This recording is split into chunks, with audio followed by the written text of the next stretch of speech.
말씀입니다. 본문 말씀 속에서의 주제는 더할 나위 없이 하나님은 우리의 피난처시다. 피할 곳은 하나님밖에 없다. 라고 한 제목을 가지고 함께 은혜를 나누고자 합니다. 오늘 본문 말씀 속의 배경은 열왕기하 18장 13절 이후의 말씀이 되고 있습니다.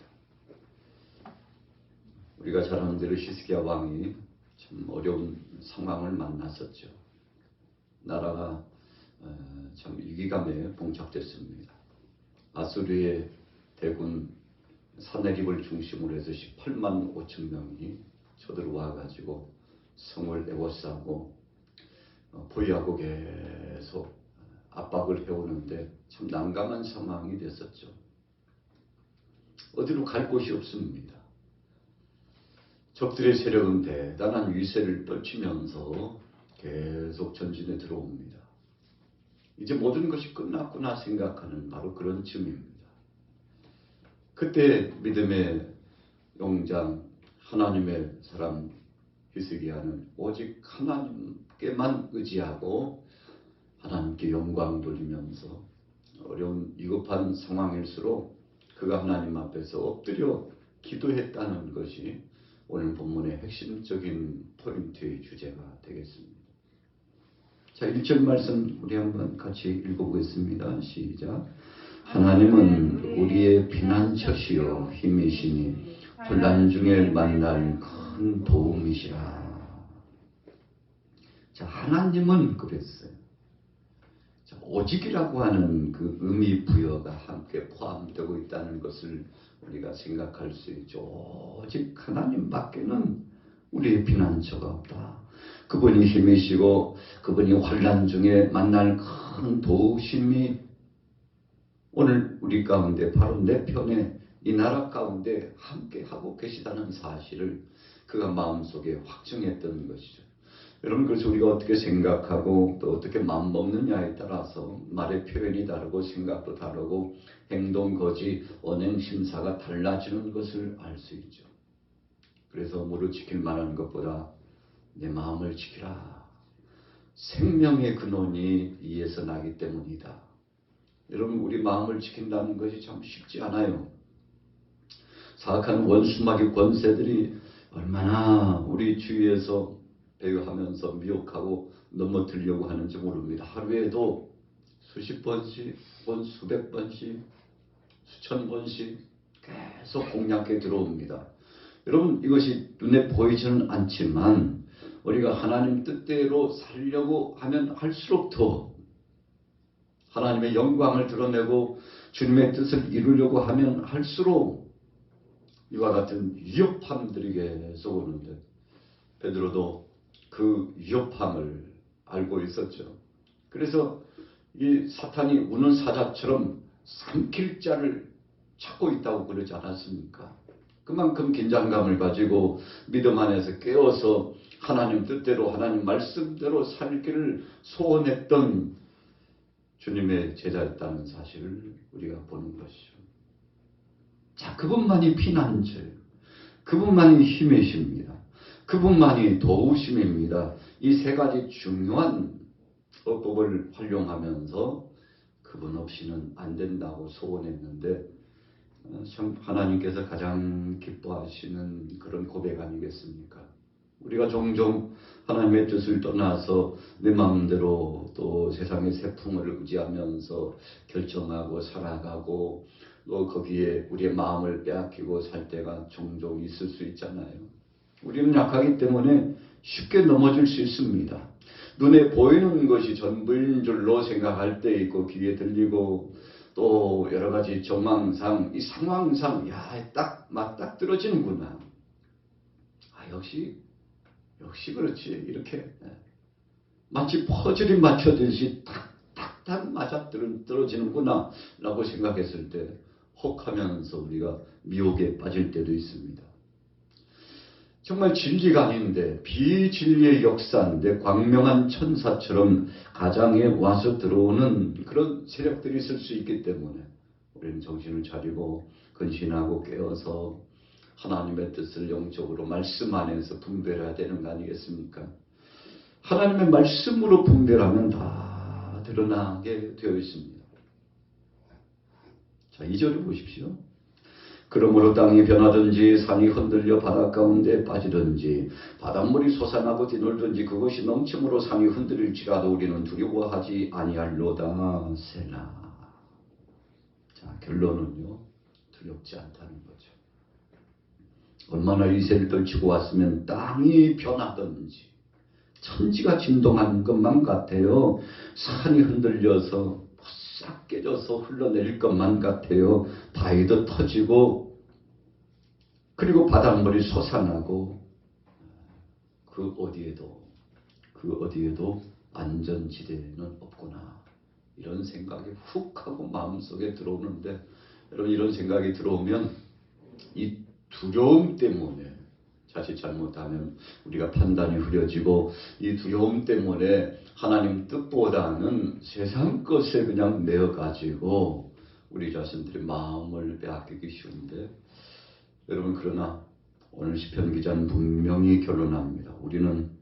나는 두려워하지 않는다 그랬어요.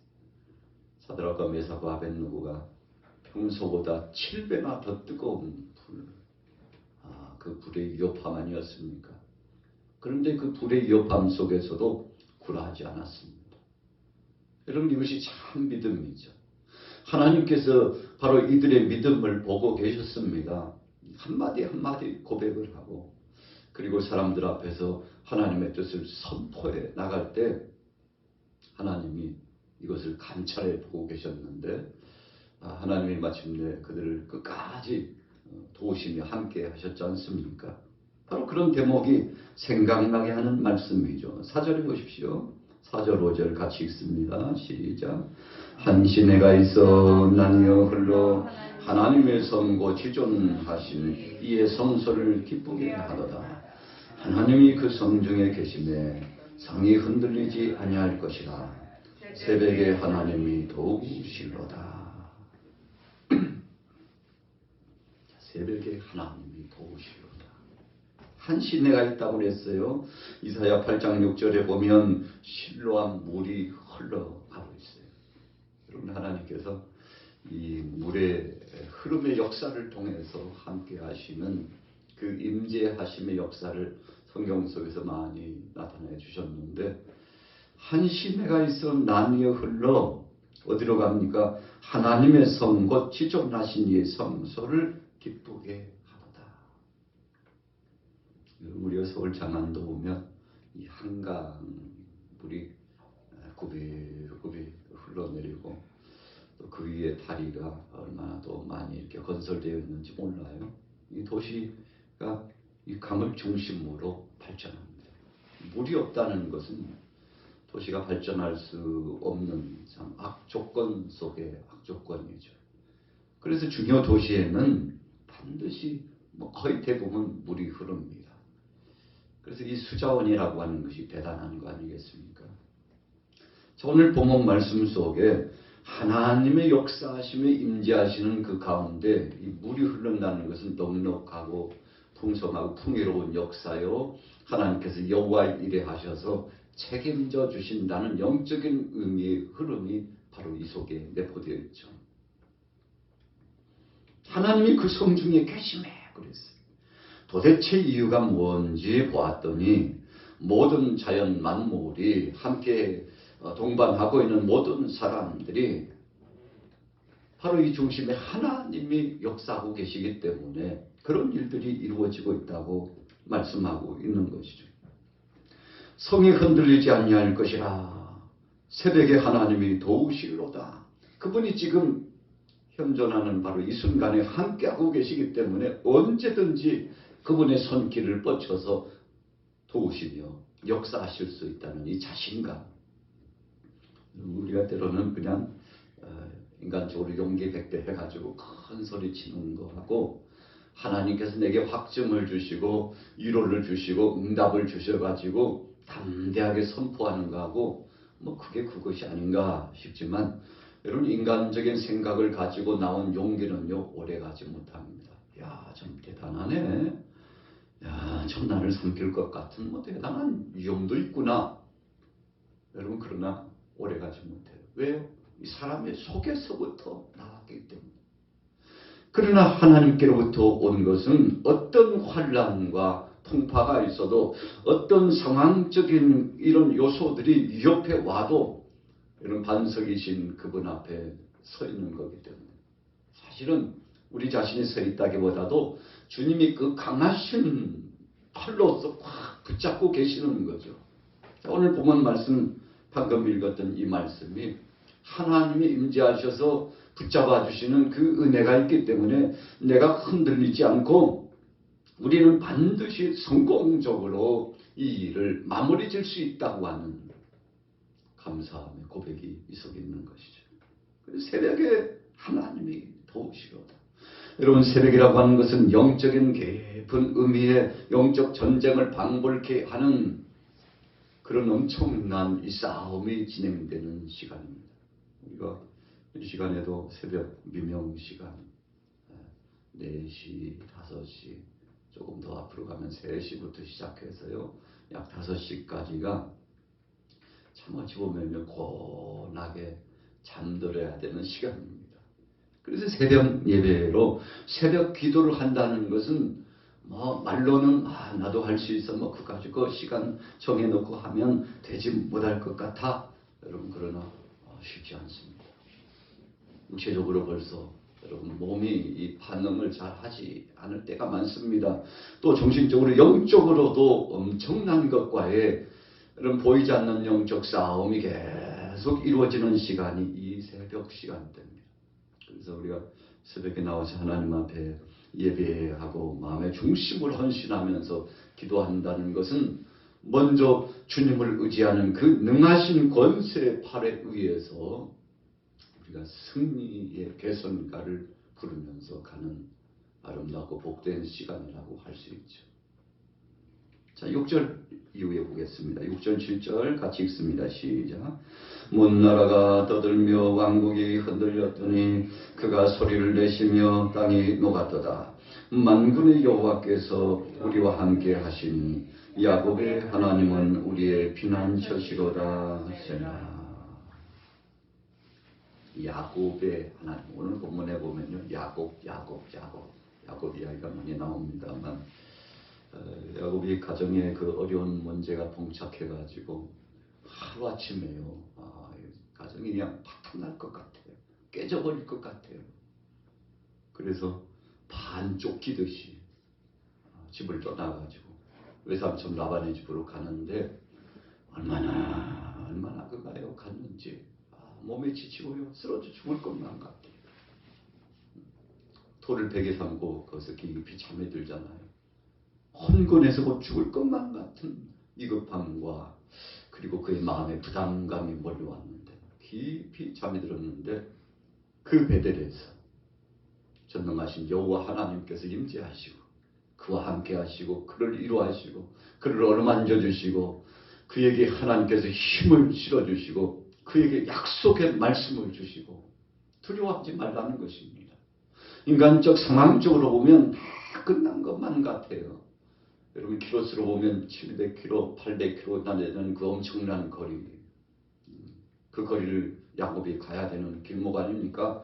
그런데 초입 단계 이제는 여기서 죽는구나 라고 생각하는 그 위협함과 위급함이 왔는데 그때 하나님께서 정말 힘겨운 그 시간대에 하나님께서 그와 함께 하셔가지고 하늘이 열리는데 사닥다리를 타고 오르락 내리락 하는 천사가 보이고 나중에 안 것이지만 바로 그곳이 바로 그 시각이 하나님이 임재하시는 보좌요 거룩한 성소라는 사실을 그가 깨닫게 되죠.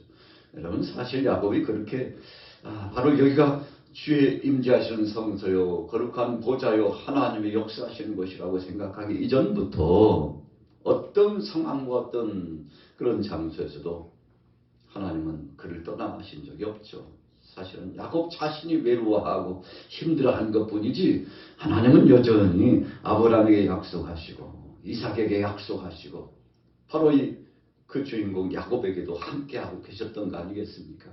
그래서 하나님께서 야곱에게 다시금 생각나게 해 주신 거죠. 재확인할 수 있도록 은혜를 주신 겁니다. 여러분, 그래서 우리가 기도한다는 것, 하나님 앞에 나와서 은혜를 경험한다는 것은 여전히 어제도 계시고 지금도 계시고 장차 오실 그 주님이 나와 함께 하신다는 사실을 재확인하는 차원이라고 생각하면 됩니다. 그래서 다시 한번 재확인하고 확증을 얻고 감사하고 주님 앞에 찬송하고 영광 돌리고, 주여 내가 한순간 두려워하고 근심하고 걱정한 것을 용서해 주옵소서. 사람 의지했던 것을 용서해 주시고 하나님만 바라보고 하나님 의지하고 나갈 수 있도록 내 마음을 어거해 주시고 성령님 내게 함께 역사해 주옵소서. 여러분, 이런 중대한 고백이 우리 속에서 나오면 하나님 얼마나 기뻐하시겠습니까? 오늘 여호와께서 우리와 함께 하시니 그랬어요. 야곱의 하나님은 우리의 피난처시로다 그랬어요. 여러분, 참 진솔한 고백인데 하나님께서 다 받으셨죠. 그래서 하나님께서 행하시는 역사는 때로는 창대하게 기름진 땅으로, 때로는요 하나님께서 그 땅을 황무지로, 하나님이요 하시는 겁니다. 하나님께서 새롭게 하시기도 하고 또 하나님께서 세우기도 하시고, 또 어떤 때는 하나님 내리시고 파산하는 배처럼 다 깨뜨리시고, 여러분 이 모든 주권적인 역사가 하나님 손에 있어요. 토기장이신 그분께서 조물락해서 그릇을 만드시는데 때로는 국그릇, 밥그릇도 만드시고 물을 마실 수 있는 찻잔도 만드시고, 여러분 하나님이 원하신 대로 이렇게 빚으셔서 만드시는데, 오늘 본문의 시편 기자가 그 하나님의 능하신 손길을 마음속에 체험하고 감사하고 있는 것이죠. 자, 9절로 넘어가 봅니다. 그가 땅 끝까지 전쟁을 쉬게 하시며 활을 꺾고 창을 끊으며 수레를 불사르시는도다. 이러시기를 너희는 가만히 있어 내가 하나님 됨을 알지어다. 내가 나라 중에서 높임을 받으리라. 여러분 생각나는 말씀 구절이 몇 구절 드러나잖아요. 모세가 홍해 앞에 서 있는데 백성들이 아우성입니다. 아니 우리를 여기서 참 죽이려고 데리고 왔냐고. 그냥 애굽에 가만히 있게 내버려 두지.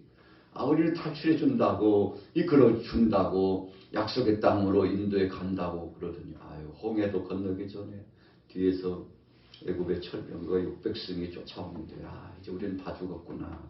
백성들이 막 마음이 녹아지고 깨져버리는 것 같아요. 이제 끝났구나. 그런데 그때 하나님께서 너희는 가만히 있어 내가 하나님 됨을 알지어다. 지도자 모세를 통해서 말씀을 주시는데 얼마나 백성들이 힘이 되고 위로가 됐겠습니까? 그냥 약속의 말씀을 뿐만 아니라 실질적으로 홍해의 길을 열어주셔가지고 육지처럼 마른 땅이 되어서 건널 수 있도록 하나님이 역사해 주셨는데, 여러분 하나님이 하시면 쉽습니다. 하나님이 하시면 가볍습니다. 하나님이 하시면 위로가 되고 평강이 찾아옵니다. 그래서 오늘 아침에도 이 새벽에도 우리가 하나님께 구하는 거예요. 주여 새벽에 우리를, 새벽에 우리 가정을, 새벽에 나를 도와주옵소서. 새벽에 이 나라를 도와주옵소서. 주님 우리 교회 역사해 주시고 함께 주옵소서. 주님 앞에 감사하면서 담대하게 올려드리는데 하나님께서 걱정하지 말라, 두려워하지 말라, 내가 너와 함께합니다. 내가 너를 굳세게 하리라. 참으로 너를 도와주리라. 참으로 나의 의로운 오른손으로 너를 붙들어 주리라. 네가 물 가운데 갈지라도 물이 너를 침몰치 않을 것이고 불 가운데 갈지라도 불이 너를 사르지 못하리라. 여러분 이런 명백한 말씀으로 함께 하셨는데 오늘 10절 후미에 보세요. 내가 세계 중에서 높임을 받으리로다. 하나님께서 영광 받으시기 위해서 놀라운 일을 하시겠다고 했는데, 자 이제 11절 결론입니다. 같이 읽습니다. 시작. 만군의 여호와께서 우리와 함께 하시니 야곱의 하나님은 우리의 피난처시로다. 셀라. 시를 묵상하다 보면요, 첫 번째 여기하고 마지막 후미 여기가 거의 동일선상에서 의미 부여가 있다는 것을 알 수 있죠. 1절에도 하나님은 우리의 피난처시오 힘이시니 환난 중에 만날 큰 도움이시라. 11절에도 만군의 여호와께서 우리와 함께 하시니 야곱의 하나님은 우리의 피난처시로다. 하나님 앞에요. 하나님 밖에는 없어요. 주님 함께 하시니 감사합니다. 이와 같이 주 앞에 모든 것을 맡겼습니다. 수고하고 무거운 짐진 자들아 다 내게로 오라. 내가 너희를 쉬게 하리라. 주님 말씀하셨는데 오늘 피난처이신 주님 앞에 힘을 얻으십시오. 그리고 새롭게 다시 한번 출발하시고 우리가 2월 들어서 이제 첫 주일을 지나고서 첫 월요일에 주님 앞에 나왔었는데 오늘도 믿음으로 놀라운 주님의 역사하심과 은혜를 경험하시고 응답받게 되시기를 예수님의 이름으로 축원합니다.